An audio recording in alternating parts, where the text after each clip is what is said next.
Ramanand સાગરના show રામાયણથી ઘર ઘરમાં ભગવાન રામના નામથી જાણીતા બનેલા અરુણ ગોવિલને આજે પણ ફેન્સ ભગવાન જ માને છે. આ શોએ અરુણને એક ખાસ ઓળખ અપાવી. એટલું જ નહીં પરંતુ ત્યારબાદ ટીવી પર કોઈ સિરિયલ કે કોઈ ફિલ્મ રામાયણ પર બની તો હંમેશા પાત્ર માટે અરુણ ગોવિલને જ યાદ કરવામાં આવતા. આ શો બાદ અરુણને ખૂબ જ રિસ્પેક્ટ મળ્યું પરંતુ ફિલ્મોમાં તેને ફાયદો ન મળી શક્યો. અરુણ ગોવિલે કહ્યું કે ભગવાન રામ બનવાના નુકસાન પણ થયા છે.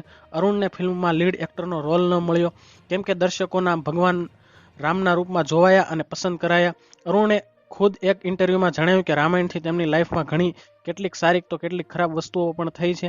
કોમર્શિયલ ફિલ્મો ન મળી. બધા પ્રોડ્યુસર્સ અને ડિરેક્ટર્સ મને કહેતા હતા કે ભગવાન રામની મારી ઇમેજ એટલી સ્ટ્રોંગ હતી કે તેમને સમજમાં નથી આવતું કે તેમને કયો રોલ ઓફર કરે. લોકો તમારામાં ફક્ત ભગવાન રામને જ જોવે છે, તેઓ તમને કોઈ પાત્રમાં જોવા ઈચ્છતા નથી. તો હાલ માટે આટલું જ રાખીએ છીએ. જો તમને અમારા વિડીયો પસંદ આવતા હોય તો વિડીયોને લાઇક કરજો, ચેનલને સબસ્ક્રાઇબ કરી બાજુમાં આવેલું બેલ આઇકન પ્રેસ કરજો જેથી તમને અમારા વિડીયોની નોટિફિકેશન્સ મળતી રહે.